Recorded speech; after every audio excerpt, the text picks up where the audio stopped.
Talk to me. Why are you happy, Stel? 3 points today. Did that performance tell the whole story of the result today? Well, first of all, I'm happy because last time I called in, I mentioned to Barnaby that I wasn't happy with the hate that Ange Postecoglou was getting from some of our fans and the criticism from rivals. And I tried to explain we're going in the right direction. We've got the right manager. He's got to stick to what he's doing. And since, we had that conversation that day, we beat Newcastle 4-1, sorry. Yeah. We've just beaten Nottingham Forest 2-0. And it just goes to show, don't listen to the hate and the criticism if your eyes are telling you we're playing the right way. We're doing things in a good way. He just needs the tools. He needs the players. And, one of the biggest criticisms towards Ange was that he's naive. His in-game management is poor. Well, I'm not being funny. We went down to 10 men tonight. Did we play a high line like we did against Chelsea? No, we didn't. But the criticism will make you believe that's the way we play. Against Chelsea, it was a different scenario. It was 1-1, and there was a game there to be played for another 40-odd minutes. So he made the decision, do I sit back with 9 men for 40 minutes and wait for the inevitable, or do I do what no one's got the courage to do and go for it? And he went for it. Okay, it didn't work. But no team in the history of the Premier League has played with 9 men for 40 minutes and got a result. So we were already, all the data says we were going to lose that regardless, but at least he had the bravery to go for it. And it was fine lines, wasn't it, Stel? It was fine lines because we actually had a few chances.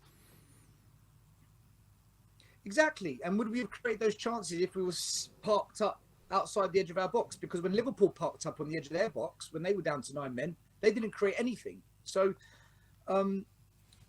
tonight, we're 2-0 up. We've gone down to 10 men. And he said, okay, we'll drop off a bit. Yeah, I did, yeah. Because the really good point. The situation's different. We're 2-0 up. So he is managing the situation that we're in, and the two situations were different. We have got a good manager on our hands here. I don't know where we found him. I don't know how we've scouted him. Celtic, I don't know, is it Celtic, Japan, Australia? I mean, is it another lucky moment for Daniel Levy? Probably. But for me, I was very, very happy with Spurs today because we fought, we managed the game well, and I think we've been doing that all season long. But like you've said, Ben, fine margins, that's all it is. And you know what? I know Basuma got a red card, and I know Udogi's going to miss a game, but here's the thing. Do you remember Jose Mourinho famously saying that we need to play like a bunch of you-know-what? Yeah. Well, is this team not fighting every single game that you watch them play? Are they not being like that now? Are they not fighting for it? I think they are. I agree, Stel. They are fighting.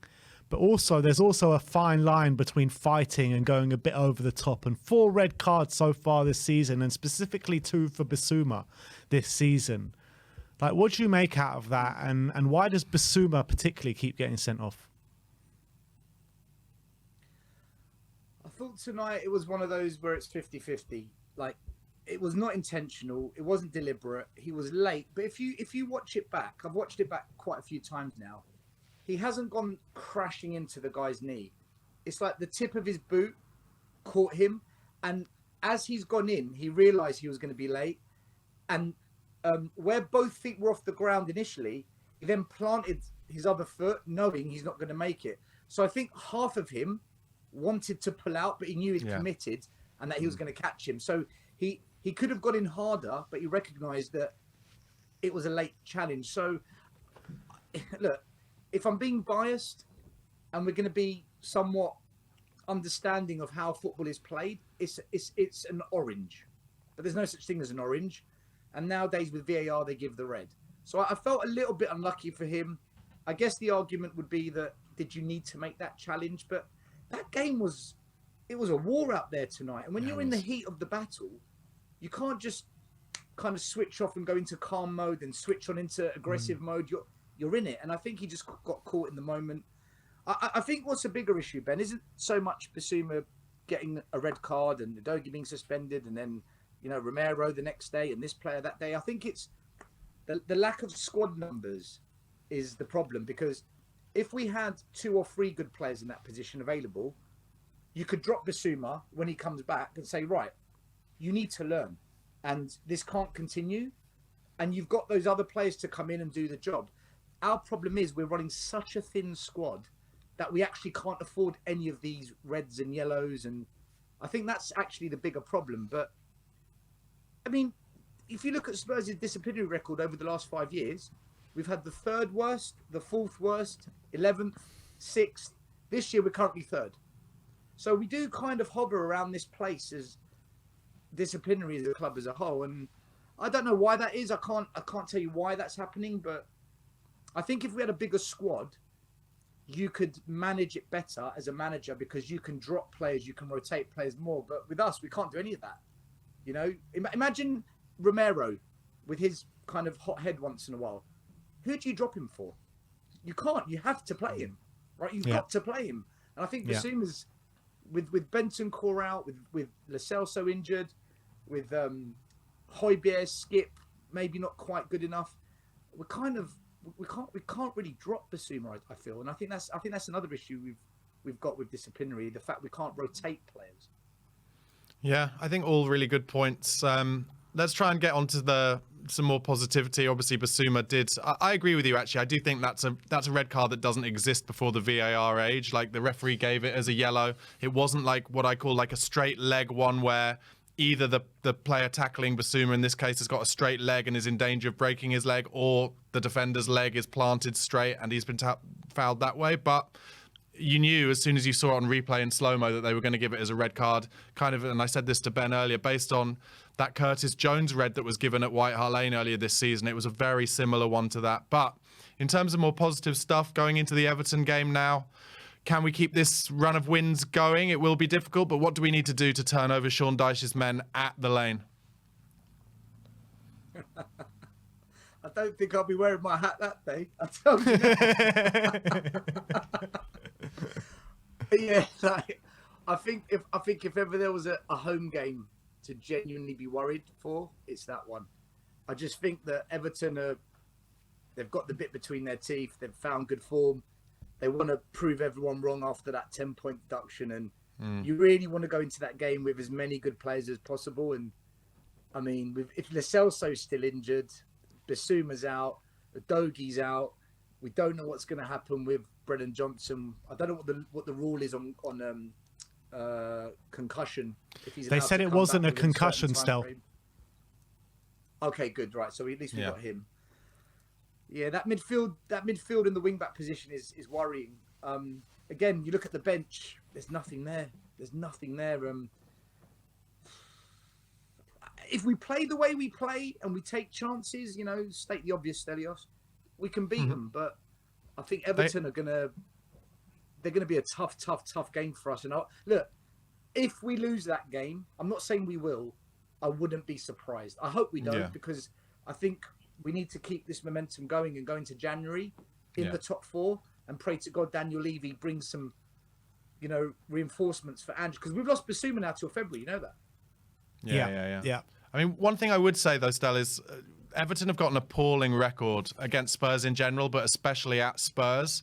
And those things do tend to matter. I don't know, for some reason, maybe just because I've had a beer, but I'm feeling pretty confident about that game. I don't think they'll press as high, actually. One of our guests earlier said they think they'll press as high. I don't think so at all. I think they'll try and do kind of a similar to West Ham, low block, and then nick some set pieces. But I feel like if we have Johnson back and hopefully Lo Celso back, I think we might have the creativity to do it. But also, I said to Ben earlier, let's see how they do away at Burnley this weekend, because Burnley will play a similar style to us, but with inferior players.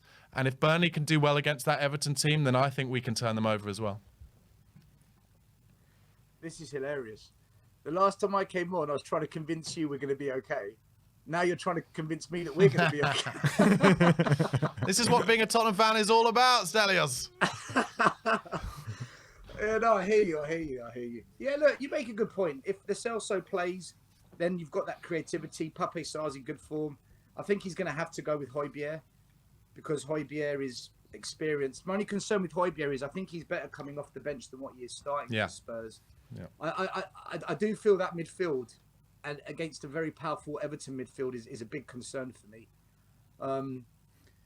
We're really going to need Son, Kulu, Brennan Johnson and Lo Celso to have a stellar game so that we can really put Everton to bed when we do create those chances, because I do think as a midfield we're going to get overrun. So it's going to be one hell of a game. It's going to be very tight. Sean Dyche is going to come there with a game plan. He's no joke of a manager. Ange is going to do what he does best and go for it. It's anyone's game. It really is. I just want Spurs to have a healthy squad for like 3-4 months so we can really see what Ange is capable of. And we just Stel, too much to ask. Stability. We're gonna have that from February onwards. That's what I'm feeling. I think from February onwards we're gonna have that, and we're gonna have an amazing run in, kind of Aston Villa style from last year, where suddenly out of nowhere they just put all those games together. And I think if we're around 5th place when that happens and not too far off the top 4, I think we could really push on. That's kind of what I'm thinking. So that's why I feel like games like tonight are massive, absolutely massive. Getting that result in a difficult game when we're under the cosh and we're getting injuries and suspensions are huge. So that's what I'm looking at for next calendar year. Yeah, I think that's really spot on, to be honest. Guys, sorry. Go on, Stel. Go on, Stel. No, you go.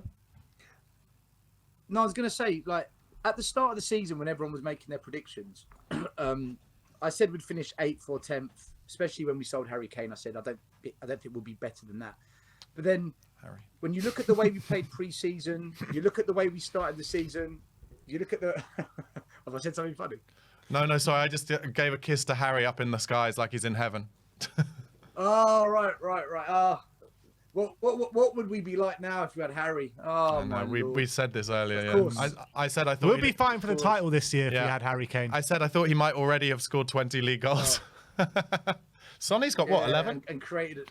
Yeah, I think he's got Sonny's after he scored tonight? No, he didn't. He's on 10. No, he didn't. He's on 10. All right, okay. So yeah, no, but I was gonna say, like, I predicted mid-table that, but now after watching the way we played so quickly to play completely different in pre-season, and then the way we started, I said to a friend of mine who's a diehard Arsenal fan, he didn't like what I said. I said to him, if Spurs stay injury-free going into January and Levy backs Ange, we will be dark horses for the title. I said dark horses, not we're gonna win it. But what I did say to him, and I've said it on a number of streams that I've been on in the past 2-3 weeks, I honestly believe, guys, I know we're going through an injury patch, suspension patch. We're going to have a bit of a rough January with AFCON and Asia Cup. I honestly think we will get top 4 this year. I mean that, because the way we play and the chances we create, once we do get some stability, and I think you're right, round about February, we should begin to level off with some stability. February, March, April, May, there's no reason why Spurs can't really just shoot for the stars and do almost an Antonio Conte style end of season and snatch top 4. And do you know what, guys? I think Ange will do it. I do as well.